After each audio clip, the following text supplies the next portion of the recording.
city is taking centre stage in a new documentary. Its intention is to kill sharks, to cull them. The number of marine life that are dying, that's criminal.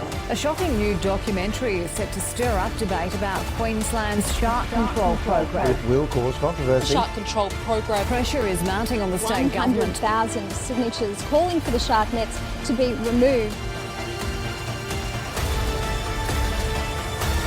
Envoy shark cull features some of the biggest names in ocean conservation. Envoy. Envoy. Hey everyone, Andre Burrell here, producer and director of Envoy Shark Cull with Season 2 of the SharkNet podcast. Now we're going to do it a little bit different this season. I'm going to have a co-host with me who I will introduce shortly.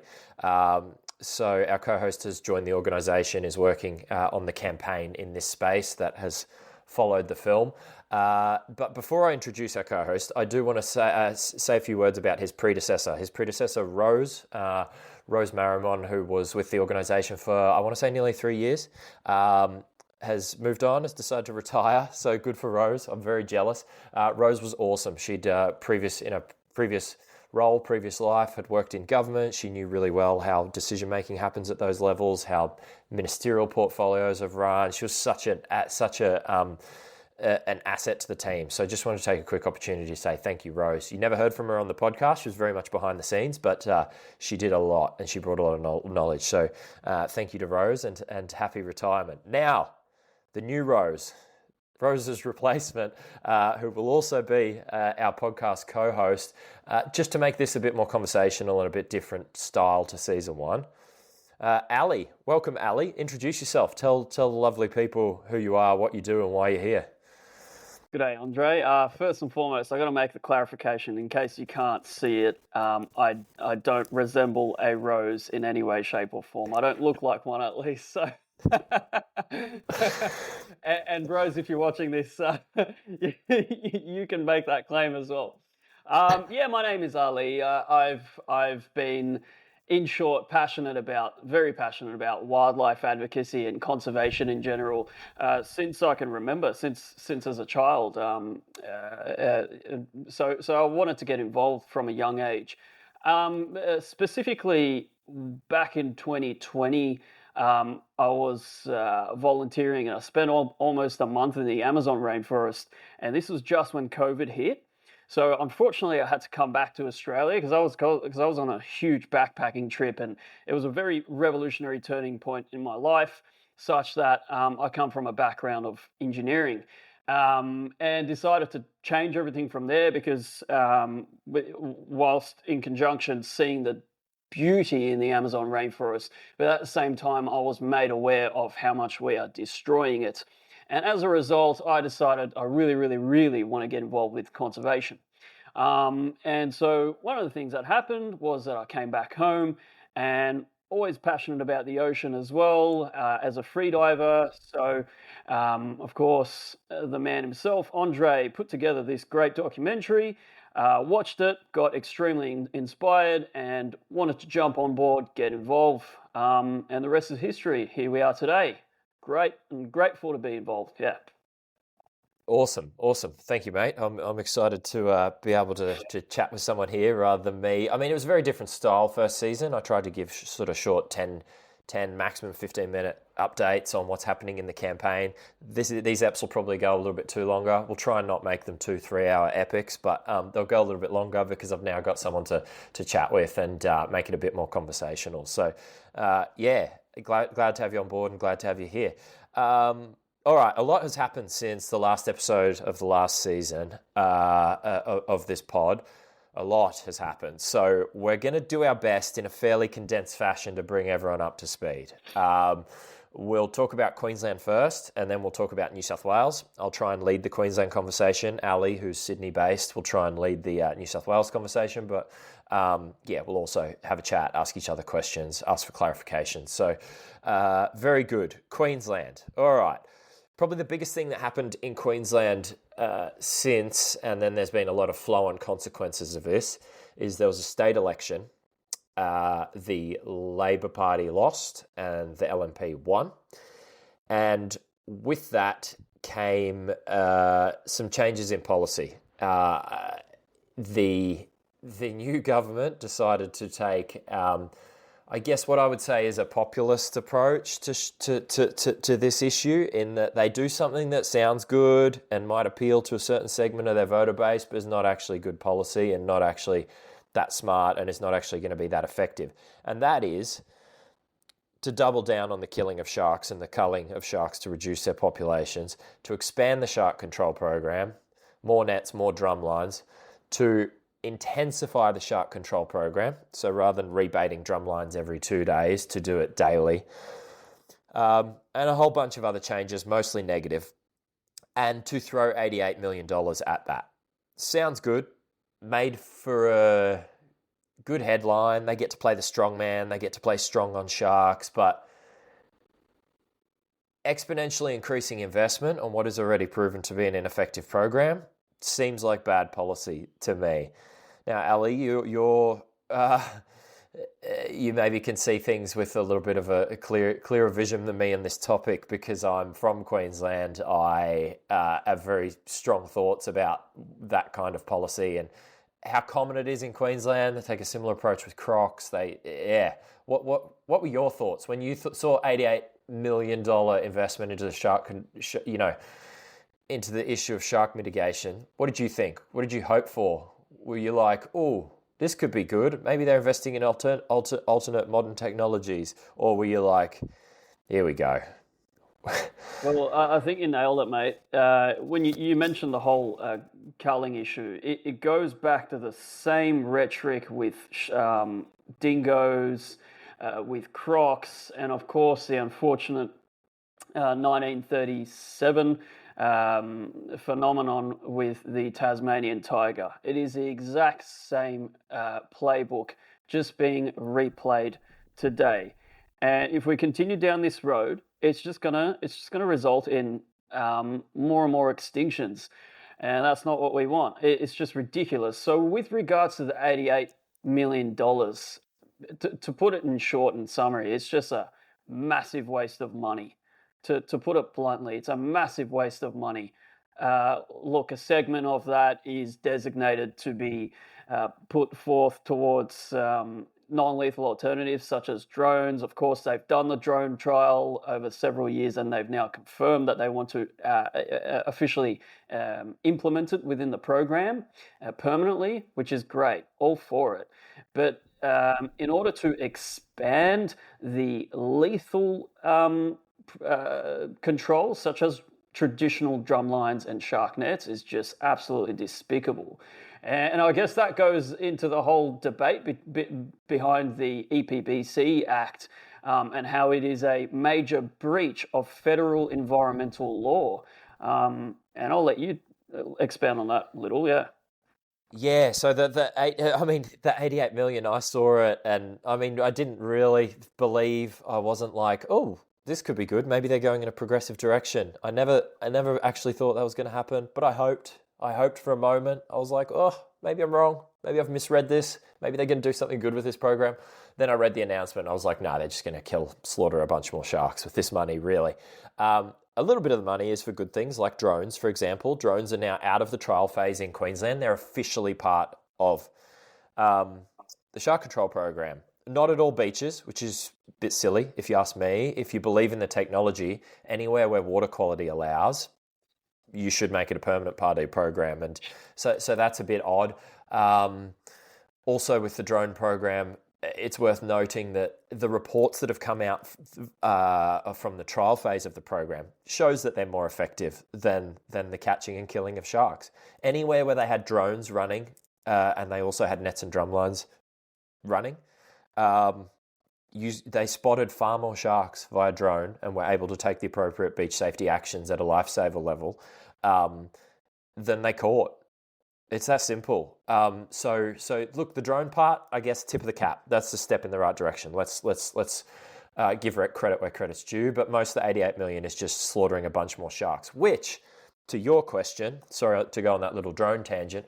To your question, is not legal under the federal environmental law, the EPBC Act.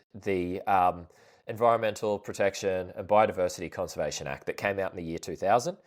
Quite simple. It's not going to be legal under that, and we expect there to be challenges. Why? Now, so this podcast doesn't go for 3 hours. Let me try and give the brief version of that. This program, the Queensland Shark Control Program, and the New South Wales one, which we'll talk about in a minute, has no environmental approval under the EPBC Act. It's never applied for a permit. It's never put in a submission to say this is what we're doing and we'd like your approval. It doesn't exist. It operates under what I guess you could call a grandfathering clause. So a grandfathering clause allows things that happened before the Act was introduced to keep happening, right? So it operates under Section 43B, which is a continuation of use clause or a grandfathering provision, basically. And as long as you don't expand, enlarge, or intensify your program from what was happening when the Act was introduced, which is the year 2000 in this case, as long as you don't expand, enlarge, or intensify the program and have any significant impact, you can keep running the program. No permits, no approvals. It's a Wild West, basically. Do what you want. The issue with this announcement is you're putting more nets, you're putting more drumlines. That's an expansion, full stop. Now, there is already an expansion that's happened between the year 2000 and now. I won't muddy this argument by discussing that, but there has already been expansion. Now you're going further expansion. Plus, by rebaiting drumlines every day instead of every 2 days, you're also intensifying the program. So expansion, enlargement, intensification, tick. Now, we've got a lot of evidence too to show that will have a significant impact, especially on some critically endangered species, critically endangered or vulnerable species, various species that are protected under the EPBC Act. These are going to have a significant impact. To me, it's very, very clear. They can't actually do the plan that they want to do. Sounded good, was a great announcement to appeal to their base that think killing a bunch of animals is a good thing.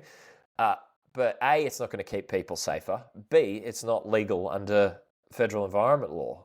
So you've just got this usual bullshit, pardon my language, of playing politics, sounding good, sounds good as a headline, sounds good as an announcement, but A, it wouldn't actually work even if you could implement it, and B, you can't actually legally implement it. And I think the fact that you mentioned this now, the irony there is the elephant in the room. Do you want to go through what happened last week with all the whale entanglements and how this intertwines with the federal law, federal environmental law, where Australia, both the federal environment and state governments, claim to be such champions of the Australian environment, which frankly is pure hypocritical. Yeah, so last point on that is that apparently the federal government, the environment minister, has said there's federal environment law reform coming this year. So it'll be put before the House, put before the Senate this year. Yeah, we'll save that for another episode because there's a whole bunch of actions people can take and maybe pressure people can apply on that to make sure that this Section 43B nonsense is maybe removed as part of those amendments. But that's a different topic. We'll talk about that. In terms of the whale entanglements, I think it brings it brings almost all of the points that are part of this campaign into focus in a very unique way. Humpback whales are protected species under the EPBC Act, right? So you can't entangle them. This week we saw 5 entanglements. 5 entanglements as part of the Queensland Shark Control Program in shark nets. So it's 2 mum and calves, so that's 4, and then another entanglement at Markoola, which was I'm not actually clear whether that was a calf or a juvenile or what, or sub-adult or exactly the age there, but 5 entanglements in basically 3 days in the Queensland Shark Control Program. What is most concerning there is, well, there's a lot of elements that are concerning. You're entangling an EPBC Act protected species. You potentially, even though they're released, they're potentially going to die because they've expended a lot of energy. They have to get all the way back to Antarctica. Mums have to breastfeed calves, etc., etc. Feed calves. Breastfeed is probably not the correct terminology. I don't want a whale scientist coming at me for that. There is no post-release mortality data thus far still, right? No, we've been banging this drum for years, saying, you go on the news, you celebrate a successful release, it's a Disney, it's a fairy tale ending, happily ever after, but it's nonsense. It's nonsense. You don't actually know what happens. You have no idea what happens, whether they survive, whether they die from stress immediately after, whether they've die from taking on water into their lungs during the struggle. You don't know whether they die weeks later because they've burnt all their energy and they starve. You don't know whether they survive. You just don't know.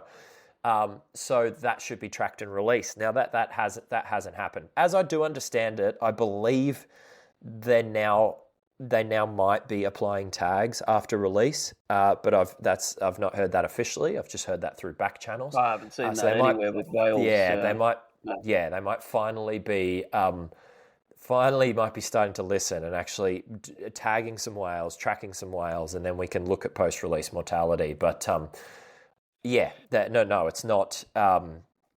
It doesn't happen. So. What is very concerning, like I was saying, that you're entangling an EPBC Act protected species, a species that everyone loves, a species that no one hates whales. Everyone loves whales. Catching and killing sharks can be more divisive, different story. But you're entangling and potentially drowning whales here with taxpayer funds. Unless you're still obsessed with somehow, I don't know, wanting their blubber or something. Yeah, I mean, I'm sure there's a few weirdos out there, but largely speaking, I think it's 99% support for not drowning and entangling whales. So that's one issue. You've then got the tourism issue related to this. So you've got images being beamed around the world of us drowning entangling and half drowning whales. That's not a good look. You've then got the issue, and this I took massive exception with. You've then got the issue to defend what has happened. They always try and make it a human versus wildlife argument, right?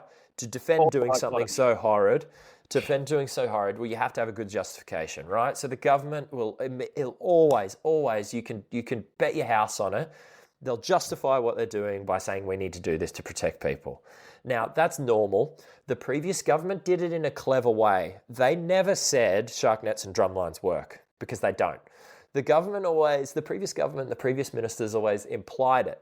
They would say something to the effect of, human safety is our number one priority, and then blah, blah, blah, bullshit. And then when that quote is used in conjunction with a story about shark nets, they left it to the viewer to try and make the connection. Be like, oh, humans are their number one priority. That's why we need these shark nets, I guess. They left it to viewers to make that connection. This new government, different story.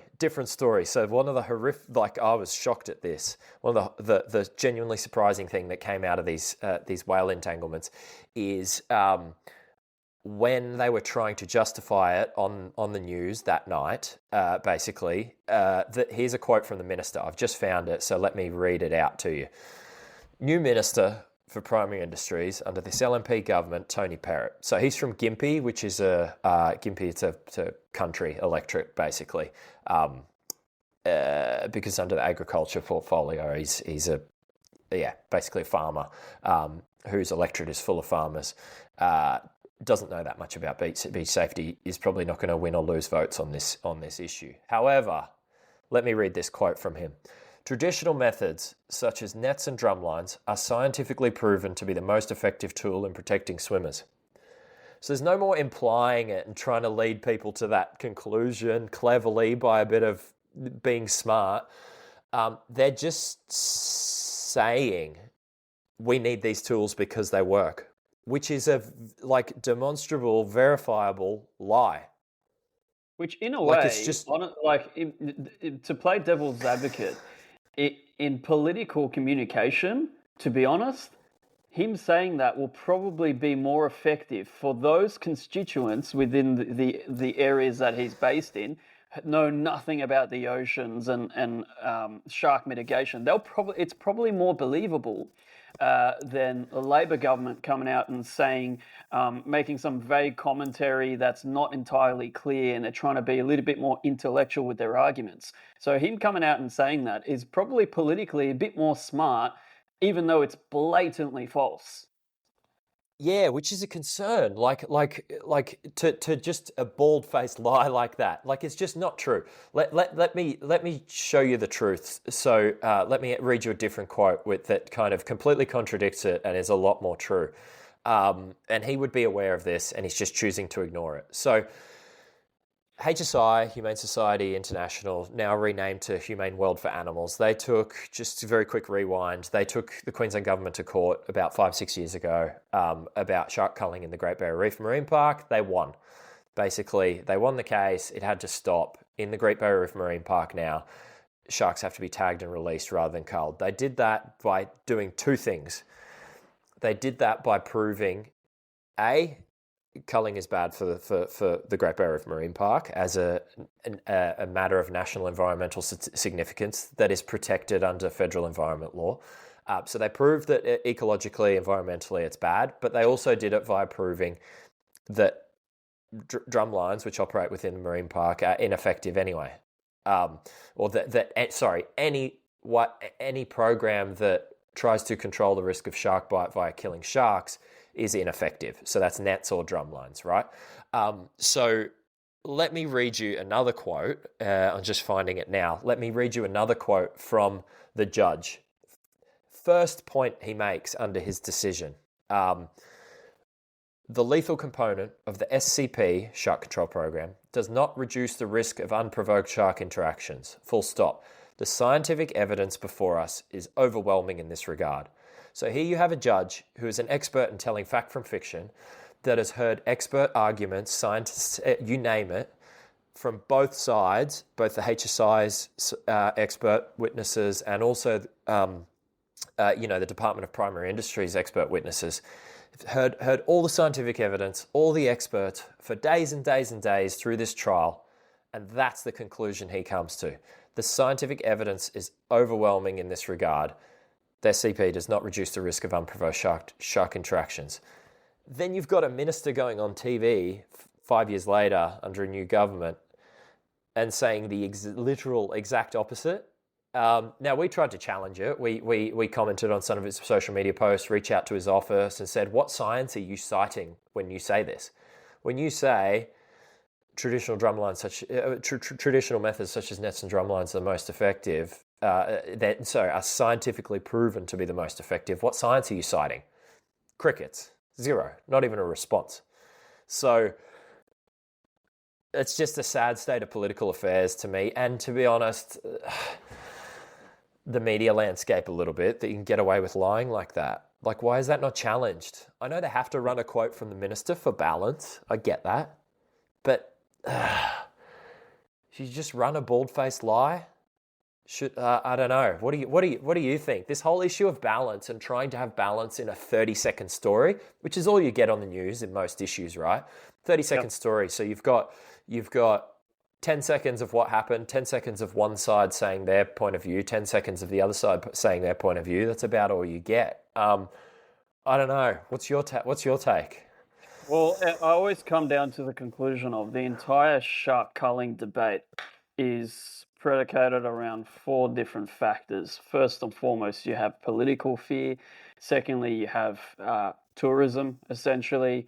Third, you have an appeal to tradition, fallacy. And then the fourth is an actual irrational fear of sharks. And I honestly think that the fourth one is probably last on the list. Vast majority of people understand that sharks are not a blatant threat to people. But the first two being tourism, or first three rather, tourism and appeal to tradition and political fear are the three largest culprits of keeping us behind in this entire debate.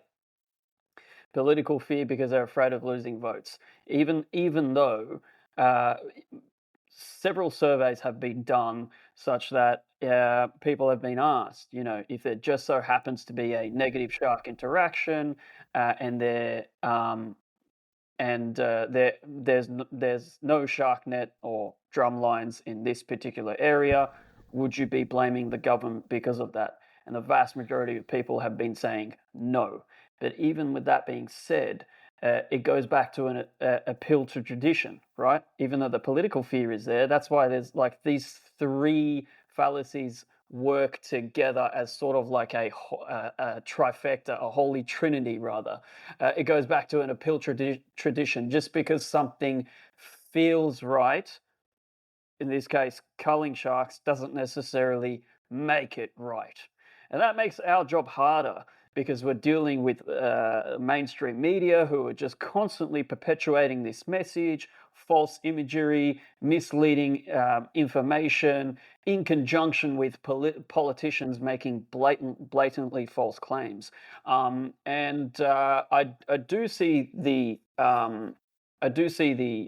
dynamic being changed slowly into the progressive direction, such that some of their rhetoric is being a little bit more corrected, but it's still taking a lot of time. It's taking much more time than it should be. Nevertheless, I think when we keep going with the right job that we're doing, alongside many other organisations and individuals, it will change eventually for the better.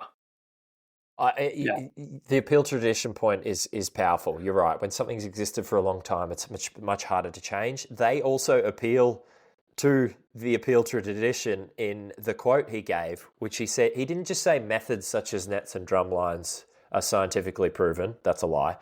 He said traditional methods such as shark nets and drumlines. So he's appealing to tradition through the wording there as well. You also just have to look at the West. I'd like to give this quick analogy of like, donuts taste good and they feel good, but it doesn't necessarily make it good for you.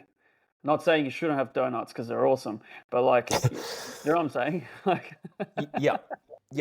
And then the other point with the appeal to tradition, to show how strong it is, and show that it's actually one of our biggest barriers here. Media misinformation being the other one in my opinion, but or politicians' fear of the media being the other one. But the appeal to tradition, you know how strong it is. Think of how hard it is to make progress in this space in New South Wales, that's been doing it since 1937, and in Queensland, that's been doing it since 1962. Now, contrast that to Western Australia. Western Australia started their shark cull in 2014. International outrage over within 3 months, abandoned, whatever the exact numbers are. Don't quote me on that. Because it was new, it was novel. It was like, friggin' excuse me, you're about to start doing what here? Absolutely not. Everyone up in arms. Government went, no, okay, we're out. We're not going to pursue this anymore. That's the difference. It's the same program. Drumlines to catch and kill sharks in Western Australia, because it was new and novel. Absolutely not. We're not doing this. Won't stand for it. In Queensland, it's been happening for decades and decades and decades. Gets a bit more of a shrug. A bit of a, well, we've always done it. Yeah. Which leads me to ask, like, what's the status right now in terms of sending in complaints? How can people help with this? Like, how are we on track with that? It's a call to action right now. Yeah, so we went through a period of trying to, in good faith, engage with the department that runs this program. So within the Department of Primary Industries, DPI, there's the Shark Control Program team. We, for a while there, went through a phase of them trying to engage with them properly. Good faith from our side, I mean. That fell apart when they started, any time they got a slightly hard question or challenged their narrative or challenged something, they would either go to radio silence or they would lie. They'd just lie directly to your face. That sort of erased the good faith from our side in terms of, well, if you can't engage with these people properly, what's our new strategy? So our new strategy we decided to start doing probably, about a year and a half ago, was every time we identify an issue with the program, we submit an official complaint through the official complaints mechanism process to the Queensland Government. Now, because of how many issues there are with the program, there's been a reasonable volume of complaints, like 15, maybe 20, but that's over a year and a half. Like it's nothing too crazy. and they're not vexatious, like they're genuine. It's like we identify an issue, either current or historic. We submit an issue. We submit a complaint. Now, if you'd like to do something similar, there's a bunch of templated complaints on not on our website, but on the Nets Out Now website. Under the Nets Out Now website, go to the complaints tool. It's in the menu. You could take this strategy as well for people who are listening. But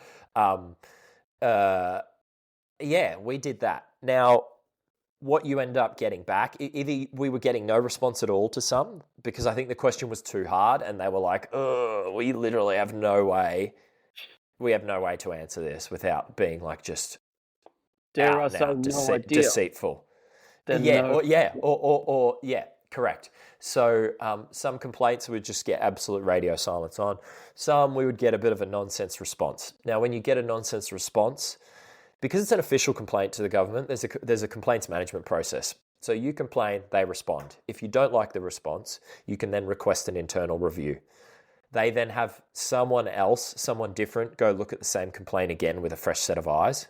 I have my skepticism of how independent that internal review actually is.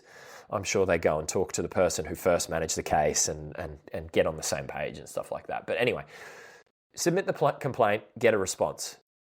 You don't like the response, you ask for an internal review, you get a response to that again. If you still don't like that, you can go to the Ombudsman. Now, that's the rough process of how these things are handled.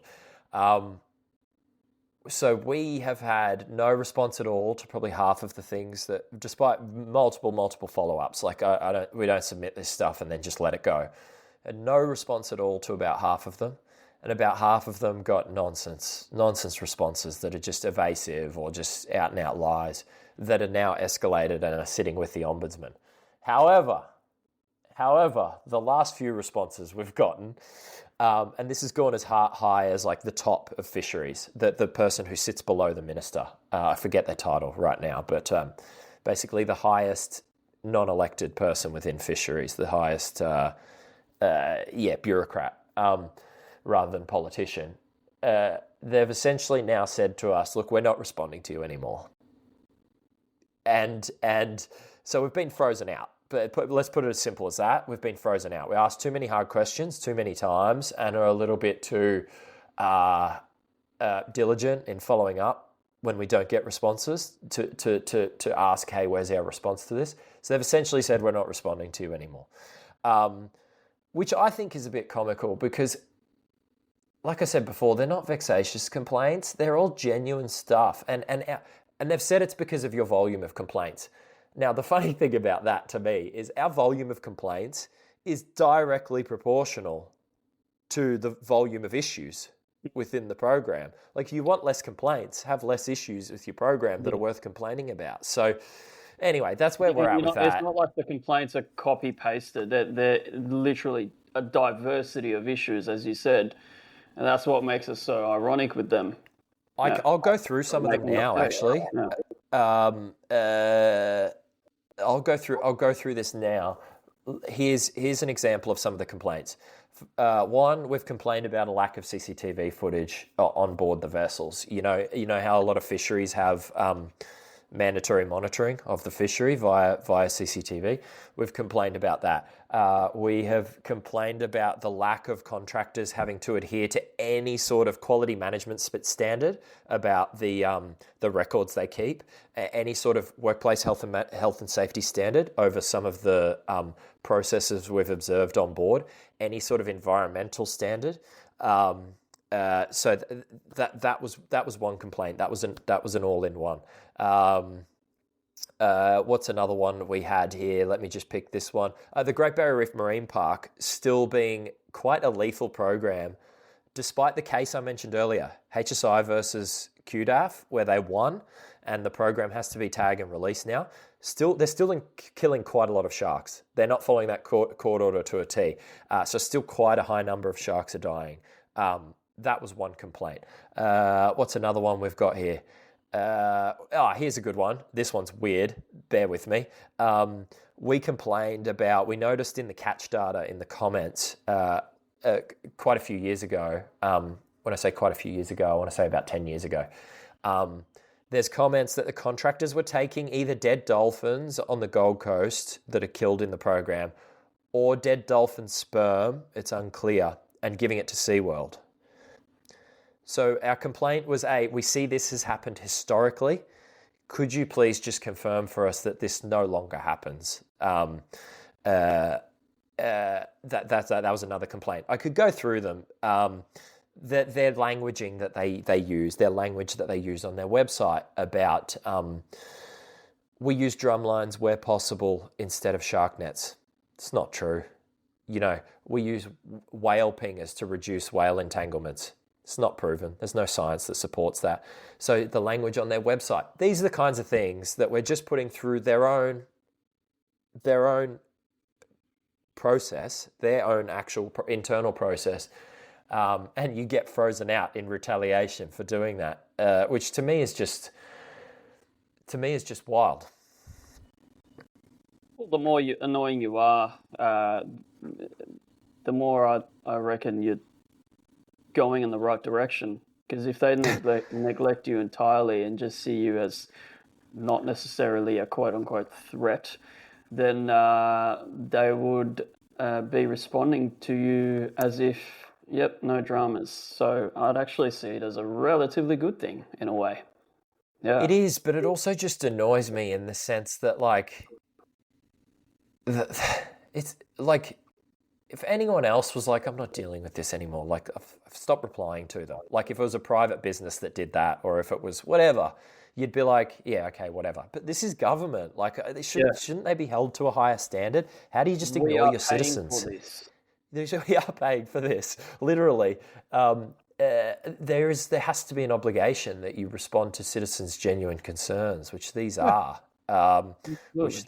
Like you've got too many complaints because there's too much wrong with our program is not a genuine reason to stop engaging. So anyway, look, without talking about Queensland all day, that's probably the big headline stuff that has happened. So just to recap, new government. They've gone and poured $88 million into catching and killing a bunch more sharks. We don't think it's legal under federal environment law and are pursuing that. Plus, side note, we would like to see that loophole that even exists that allows the program to exist without any sort of permit or assessment. We would like that loophole in upcoming environment law reform to be sunsetted as a side note, like phase it out. And then, other than that, our attempts to have some of these issues with the program assessed and addressed have not been met with genuine engagement from a government level. They've been met with us being frozen out. Let's not sugarcoat it, which is pretty ridiculous. Plus all the humpback entanglements we're seeing, same as every year. Ridiculous. One side note, just before we move on to New South Wales, and then I'll hand it over to you. One side note, I thought this was amusing.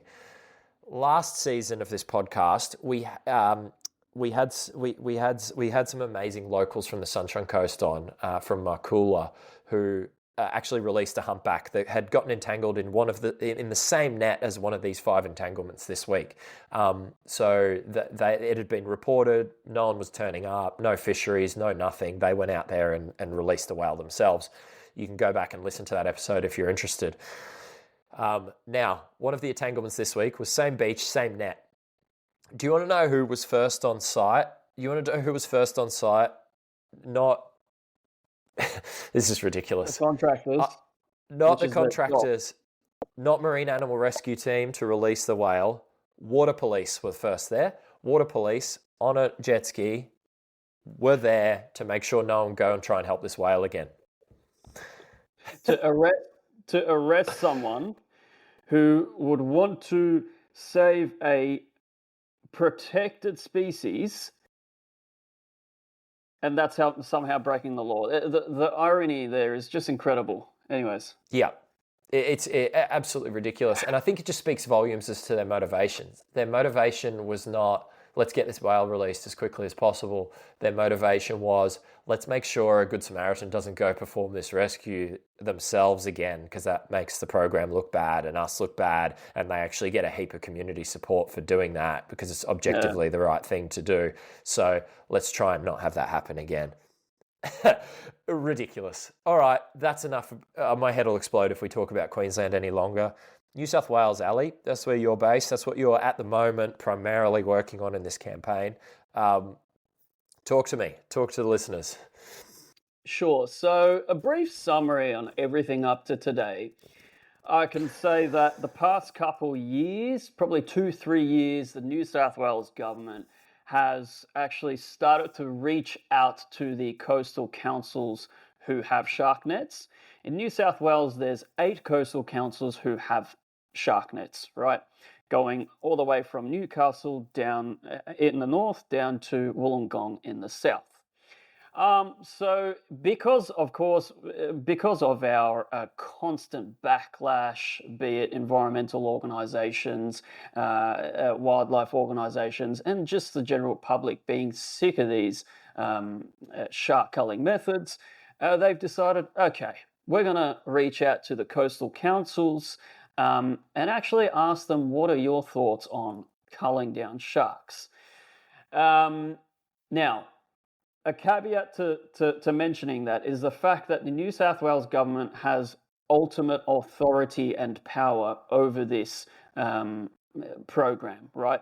No matter what the Coastal Council says, it is the state department, the state government, that makes the ultimate decisions. So even if all the coastal councils, which I'll get to in a second, say, hey DPI, hey New South Wales government, we don't want these shark nets, the DPI can just dismiss all of that and say, no, not interested, we're going to keep culling sharks, which is what I'm about to get to in a sec.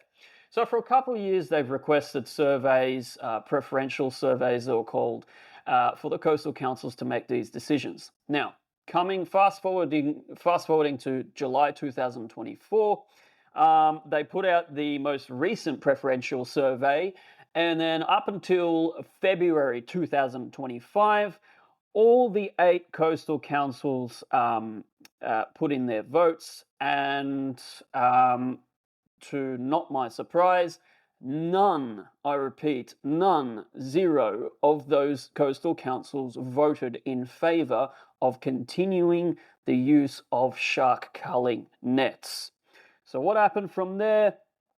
The DPI, the New South Wales government, took that information and they said, okay, we're going to assess this, we're going to analyse this, and we're going to come back with the ultimate decision comes August or July 2025.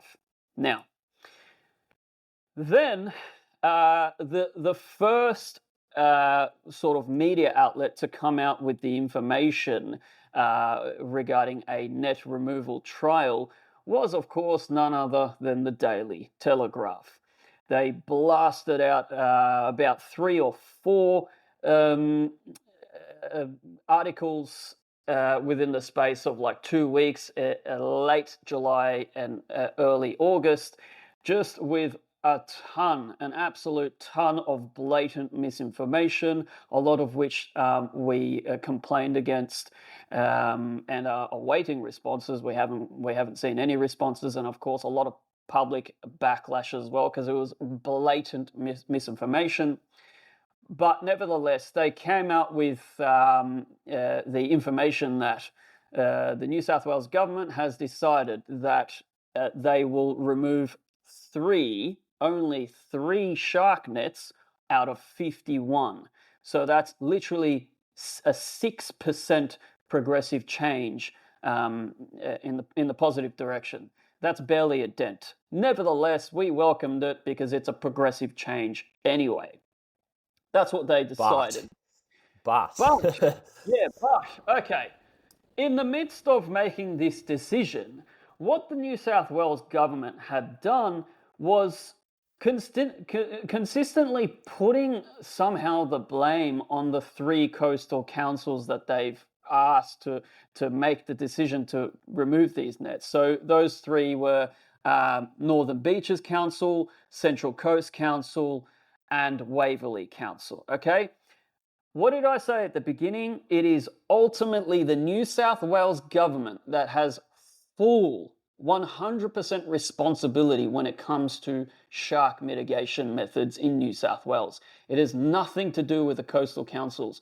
Yes, the coastal councils can recommend and suggest that, hey, this is what our community prefers, but it is the New South Wales government which must take accountability with regards to the science, with regards to the funding and everything, to make these decisions. So what they did, which I think was very smart on them, again goes back to intellectual politicization of the issue, was that they kept shifting the blame to those three coastal councils for not making their mind up, but rather, again, it is the DPI. Well, they said pick a beach, right?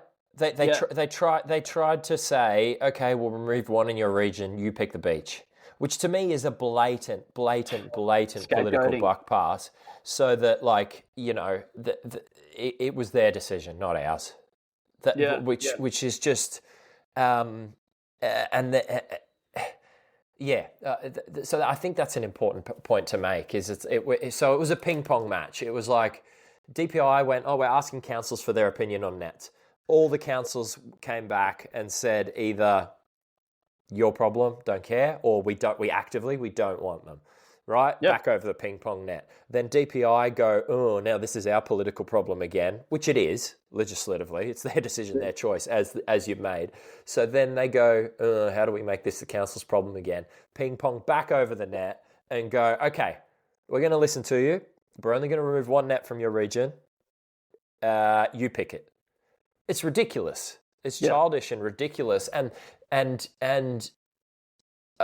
you're right, though. Politically, it's quite smart, because I don't know how, but they got the Daily Telegraph to absolutely play into that. And then all of a sudden they're attacking councils, going, greenie councils are doing this, greenie councils are stalling, greenie councils wanted. Now, none of these councils have a majority of Greens councillors, just to be clear. In fact, many of them greenie are councillors. Yeah, greenie councillors wanted nets gone, but now they won't pick a beach. Like. To be honest, to DPI, like they politically speaking, they played a blinder by leaking it to the Daily Telegraph. Because don't forget, Daily Telegraph didn't get this information to run these stories, these hit pieces, from a press release or a press conference. It was a leak that then gave Daily Telegraph, which is quite a conservative paper, the first run at this, and to go scapegoating councils. Just playing politics with public safety is absurd, I think. Yeah, precisely. It's scapegoating. It's pure scapegoating. Now, I'd like to get to the Daily Telegraph, but I just quickly want to mention, of course, the unfortunate phenomenon that took place with the DY shark bite fatality. Our hearts go out to the family of the individual. And shortly following the incident, we had the Premier, Chris Minns, who should be on top of this program and should understand this after 88 years, almost a century, the longest running marine cull in the world, government-funded marine cull. He said, the Premier, Chris Minns, he said, and I quote, "I think it's also worth reporting that DY is a netted beach and was not going to be part of the trial." And then he said, emphasis on this, "So I need to understand whether the shark got inside the nets or how the system's operating before we make big moves." This quote implies that the Premier of the state, which runs this program, doesn't even understand how a shark net works. He doesn't understand the basic, most fundamental principle that a lot of people are fooled by, unfortunately, and that is the differentiation between a swimming enclosure, which is a literal physical barrier, and a shark net. And to briefly just go through that, if you can't see it, if you're standing at the shoreline and you can't see it, and it's about 500 meters out from the shore, and it's a fishing net, not a barrier, 150 meters long, literally like putting a ping pong net on a Grand Slam tennis playing court. That's a shark net. If you can see it, and it is a literal barrier, as the Daily Telegraph once reported at Balmoral Beach. If you're a Sydney-sider, especially if you're from the North Shore, you'd know that Balmoral Beach Reserve is a very iconic place to go and swim, right? There's a massive massive enclosure there. And the Daily Telegraph reported via another politician as a opinion piece, I forgot her name, that is a shark net. There's a blatant misinformation, and I would argue goes against the Australian Press Council regulations, right? So when we have such misinformation, blatant misinformation coming out, it's just despicable. And then especially when you have the Premier, Chris Minns, making such a suggestion, right? It is just incompetence in its highest form, especially when this is a taxpayer-funded program. We're paying for this. It's absolutely ridiculous. So shark bites, and especially fatal shark bites, they're horrible. They rock not just the family of the victim, but friends, the whole community. In this case, my understanding is this poor bastard, this poor bloke that lost his life at DY, which Chris Minns accurately said is a netted beach, but we'll go into the other part shortly. It rocks the whole community. You don't want to see it happen, and we, after these incidents, generally don't comment on them because we don't want any appearance whatsoever of appearing to using it as a "I told you so" moment, especially when it's at a beach with a shark net or a drumline. Yeah. We give some space because although we've been saying for a long time these devices do not keep you safe. Directly after an incident is not the time to be saying that. So we don't. And I have to say, with Chris Minns' comments, some of them were pretty reasonable. His the way he expressed his concern, his condolences, fully support that. That's what a leader should do. Even his decision to pause the trial of removing shark nets, right? Even that, I could almost say, you know what? Well, to wait for a DPI report to come wait out, for a DPI report, scientific report, which is going to say this was a netted beach, nets done enclosures, they don't keep sharks away, they don't completely eliminate risk.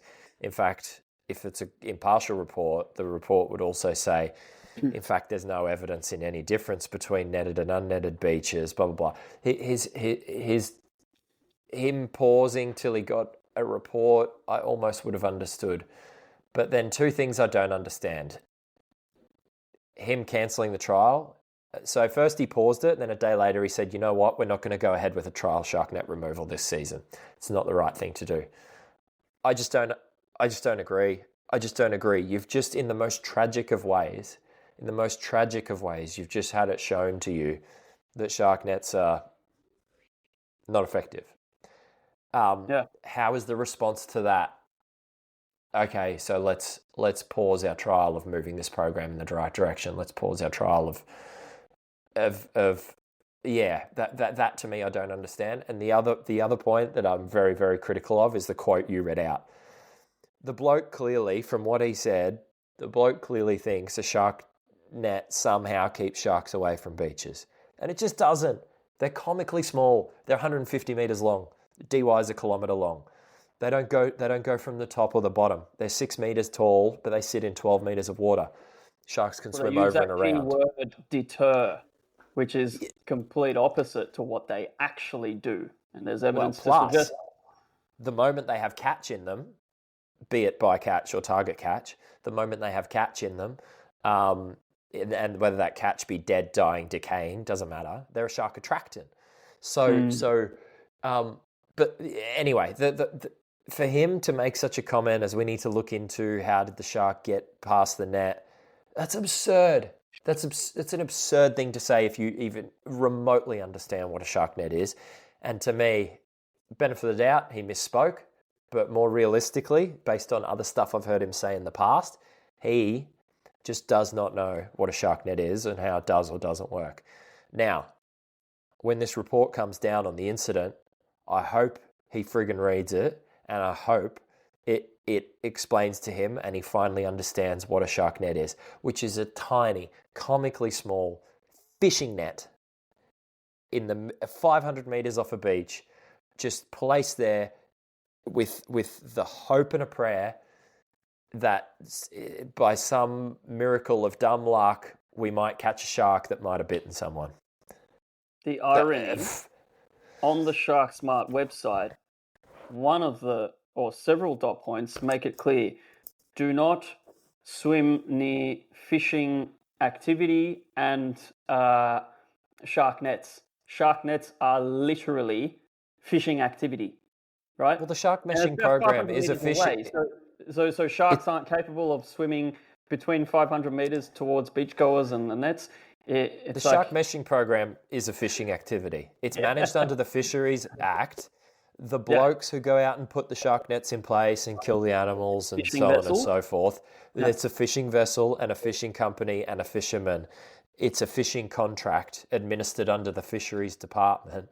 It's a fishing program. That's all it is. It's never been anything remotely near a barrier and was never intended to be. It is a fishing program. And when the Premier of all people, sorry to go hard on him, but when the Premier of all people says a comment like what you just... Yeah, I think we are.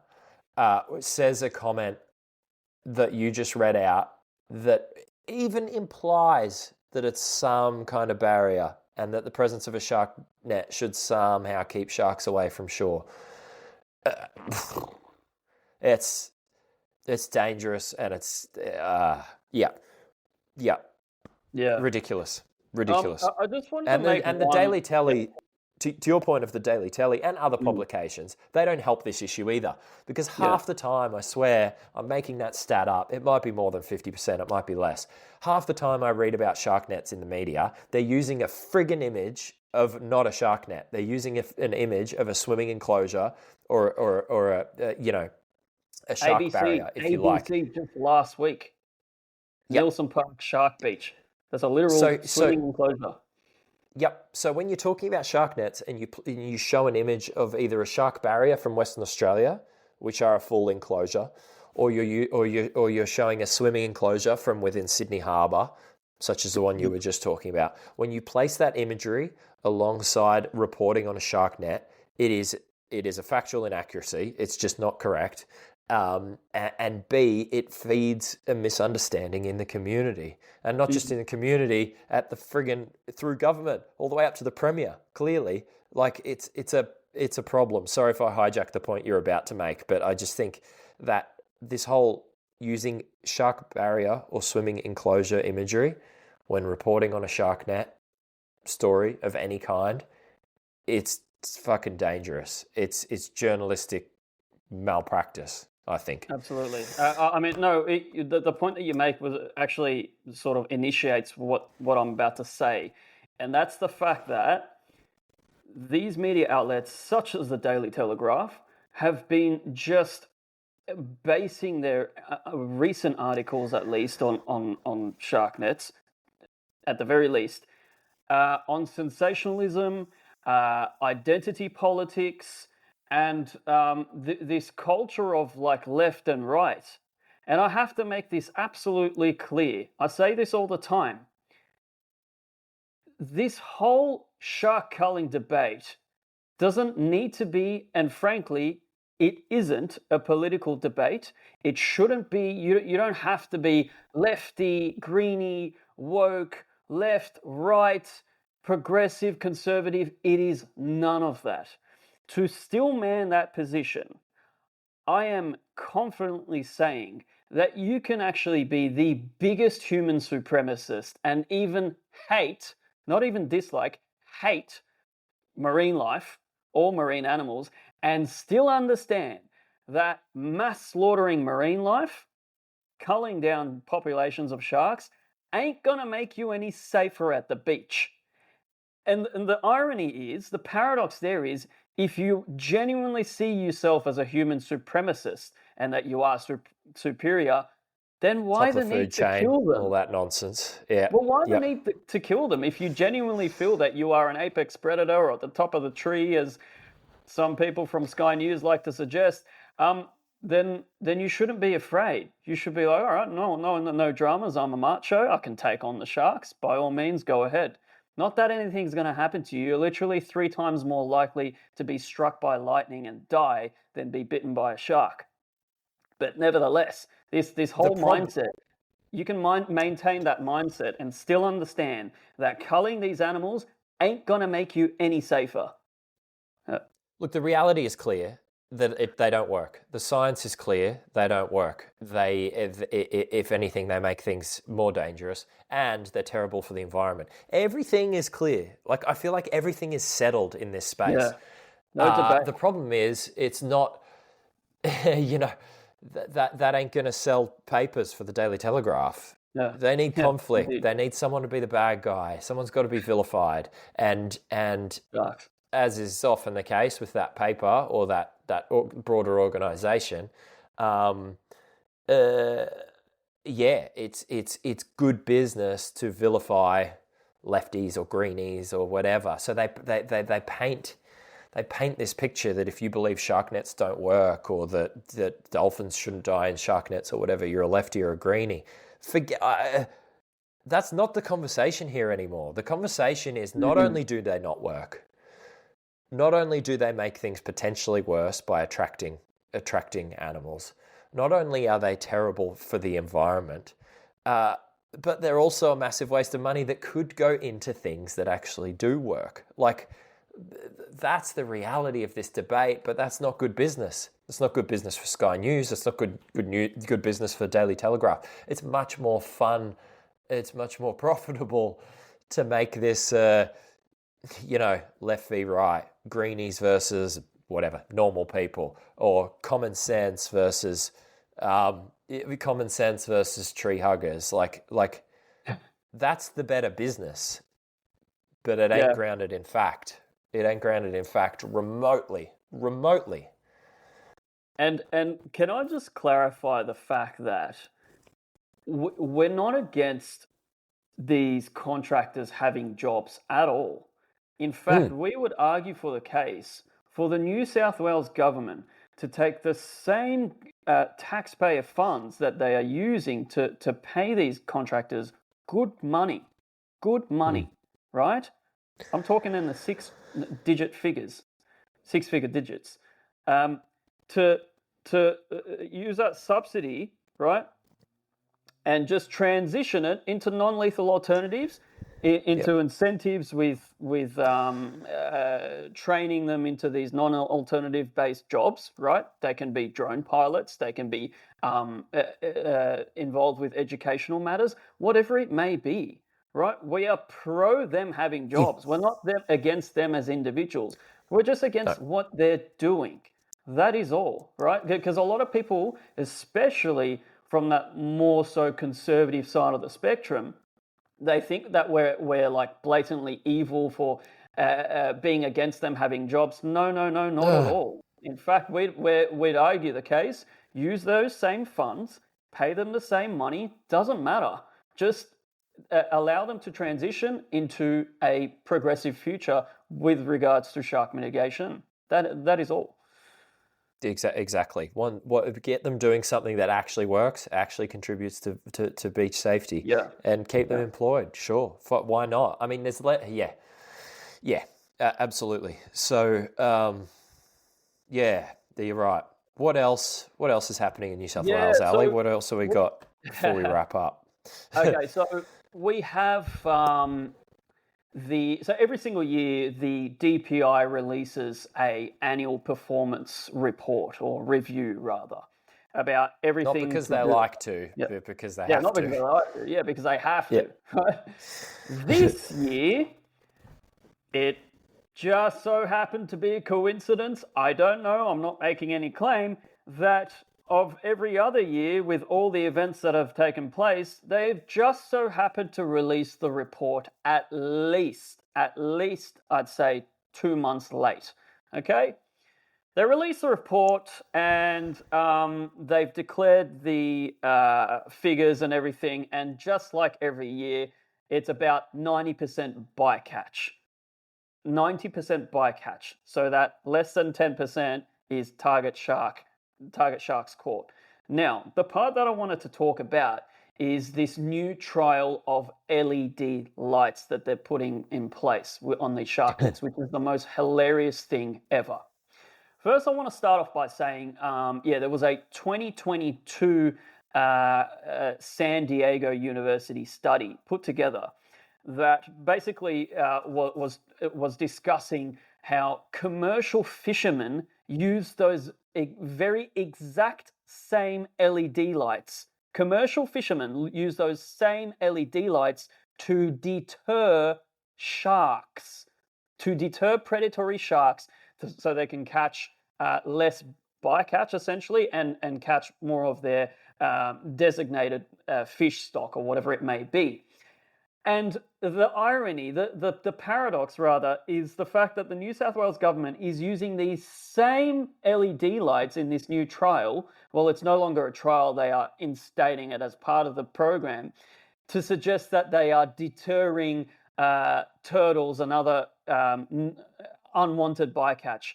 Now, yes, it will possibly deter these bycatch, but it will also evidently, according to the science available, deter target sharks, which defeats the entire purpose of the program in the whole in the first place. So if you're trying to deter target sharks, just get rid of the whole program anyway. It doesn't make any sense, and no one I feel like is talking about this enough. No, and it is a tricky one to talk about. I remember when they first announced, okay, we're going to trial LEDs on LED lights on the shark nets at these last couple of months, I believe it was, of last meshing season. I remember media were coming to us for comment, and I was like, it was a tricky line to walk, actually. My point was, this may well reduce bycatch of turtles and stuff, as it's been shown to do in other fisheries around the world. However, has the department thought about the fact that it might also reduce shark catch? Now, the whole point of the program is to catch sharks, because in other fisheries where it reduced bycatch, that included reducing shark catch, because in other fisheries around the world, sharks are not targeted. They are also bycatch. So if green LED lights reduced entanglement of turtles and rays and some other species in other fisheries around the world, and sharks, why are we putting them on shark nets? If we assume, which we don't, but the department clearly does, if our premise is catching target sharks good, right? That's the whole premise of this program. Catch target shark, good thing. Why would you go put an LED light on the net that would reduce that? It just, well crafted. And again, this is something we've challenged the department on. And I want to reduce turtle. Well, I don't want the nets there in the first place, obviously, right? Yep. But if the nets are there, I want less turtles to get caught in them and drown. Of course. I want less dolphins to get caught in them and drown. Of course. However, you've also got to call out the hypocrisy that why are we putting LEDs on here that are going to reduce turtle catch? Good. Going to reduce dolphin catch? Good. Going to reduce rays? Good. But also going to reduce shark catch, which you say is the whole point of the program. Those monsters that are out there to murder you and your family. Yeah, you're going to be deterring them as well, mate. So this goes to the fear-mongering reporting. The fear-mongering reporting of massive shark caught in shark nets working. Well, can I just mention the fact Yeah, go.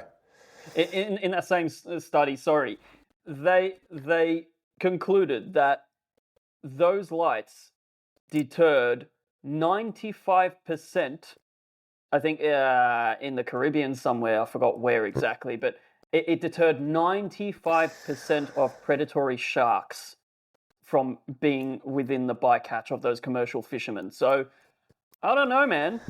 It's if your whole program and you're spending if your whole program exists and you're spending millions of dollars of taxpayer money to catch sharks with the misguided notion that is going to make beaches safer, I don't know if this whole thing makes sense. Reducing that shark. To go back to your point. If you're going to do this step, just get rid of the nets. Yeah. Like, why are you even having them then? Please. You're having them to say you have them politically, but then you're putting these devices on them to make sure they catch way less stuff, including the animal that you're trying to target. Like, come on. Anyway, okay, we could do a whole episode on that. Yep. Cool. There's a whole lot of stuff where I can go through with New South Wales as well, but well, I think we'll do much like the original intent for this podcast. This is a bit of a catch-up episode, so sorry it's gone long, listeners. We're at an hour and a bit in. Hopefully you listen to it on 2 times speed, then you're only half an hour in. The original concept for this whole podcast was, let's go deep on one particular topic. You know, for people who've watched the doc or if they've seen the whale entanglement on the news, now all of a sudden they're interested in this topic. One episode will go deep on one topic, deeper than we could ever go on an Instagram post or on a whatever it might be. So I think we'll keep that. I think from here on in, we'll pick one topic that we're going to do a deep dive on between me and you. This episode was a little bit different, obviously being the first of the season, a lot of water under the bridge in that time. So, we're plenty more to discuss, but we'll do each one an individual episode and go deep like we did in season 1, I guess. Beautiful. Cool. Very good. One quick shout out before we wrap it up. Actually, I should have brought it up in the whale entanglement section in Queensland, but I didn't. One quick shout out, the Noosa entanglement, the mum and calf, right? I just want to talk about that very, very briefly and give a shout out to someone. That entanglement was reported late in the afternoon. Usually what happens in those scenarios is DPI say, we can't attend, we'll attend at first light. Because of how bad the footage was of this entanglement, which was captured by a Sunshine Coast local, Jeff Aquino, because of how bad that footage was and the instant uproar, DPI decided to send their shark net contractor out to release this whale at night. So first of all, that's a win. That shows they're under more pressure than ever before. Usually it would be like, sorry, we'll attend at first light, too bad, too sad. But they decided to take the unusual step of sending someone at night. Now, so first of all, shout out to Jeff for getting that footage, and shout out to everyone, including mostly the local Noosa community, for making such a big deal and making sure that rescue did happen at night. Now, once the contractor turned up at night, pitch black, he couldn't find the whales. We luckily, Envoy Foundation had a volunteer drone pilot there who's fantastic, puts in so much hard work, Erin. Now, Erin Kirkwood was there. She had a thermal imaging drone, which we recently purchased, that basically allows you to see in the dark. It sees off infrared light, heat, rather than visually. So what she was actually able to do is guide the contractor to the whales, assist them with the release. Then the whales swam off. He was able to assist them remake contact with the whales. That rescue happened, in my opinion, mostly because of Erin's work and the technology she had in her hands. So I just wanted to give a quick shout out to Erin, because that calf may well be dead in the morning without her. If the contractors are gone, not able to find the whale, or even worse scenarios could have happened too. Like, you know, they could have been searching around for the whale in the dark and hit it, backed over it. You don't know what would have happened. Erin, with this thermal imaging drone, meaning she had eyes in the dark, basically was able to locate the whales, be on the phone to the contractor, hover over the whales, turn the spotlight on, help them locate it, and basically was a massive part of this release being successful and this calf swimming away alive. So I just wanted to give a quick shout out. There's more to talk about with that entanglement. Last we saw the mum swimming off with the calf. The mum was still dragging equipment. DPI say no, it's not dragging equipment. Last we saw it was. So there's a whole bunch of other stuff to talk about on that topic. But that's not really my point here, because this will just drag on for another half hour. My point is, thank you to Erin. How good are volunteers who are dedicated, and how good is technology? And then even though it's not their job. Even though it's not their job, certainly not getting paid for it, helping the contractor, who obviously we don't agree with what they do for a living. We think it's horrible. Killing protective and threatened wildlife for a few $1,000,000 is we don't think appropriate. However, in the interest of the life of this humpback calf and mum, worked with that person who we fundamentally disagree with, showed them where the whale is so that they could do the entanglement. I just think that's really cool. I think Erin deserves credit for it. I think technology deserves credit for it. Like, how cool is it that that exists and that we can do that? Yeah, I'm sure us as an organisation and Erin, we're waiting with bated breath for a thank you letter from DPI for that. I don't think we'll get one. But yeah, funny nonetheless. Excellent. All right. Awesome. Thanks, Ali. It's been good to not do this solo, have someone to bounce ideas off and chat with and so on and so forth. Thank you to everyone who's listening. Any final words before we go, Ali?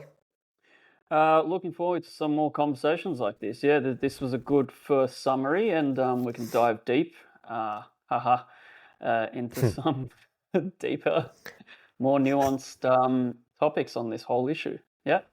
Thank you to you all. Awesome. Thanks, mate. Appreciate you. Appreciate everyone that's listening. Appreciate everyone that works in this space or stands up for these animals and for beach safety, because this program doesn't work anyway. Till next time. See you, everyone.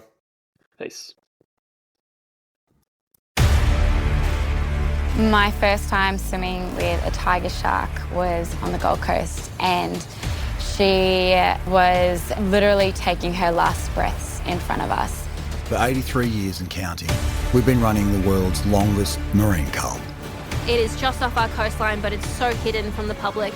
You're afraid naturally of something that you don't know. They're actually the real victims and the ones that have something to fear. Its intention is to kill sharks, to cull them. It is absolutely archaic that we're relying on a program that was devised in 1930. I hope to think every Australian can think like this. It's not a solution by any means. They're just killing sharks. People are unaware that this device is a fishing device.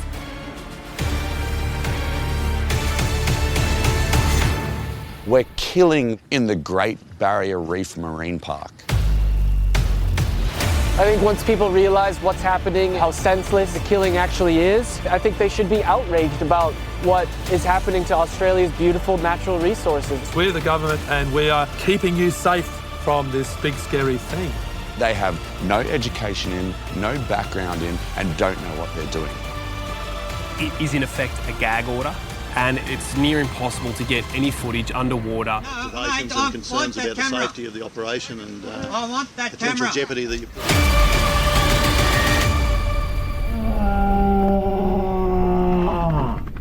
What if our ignorance is about to wipe them out?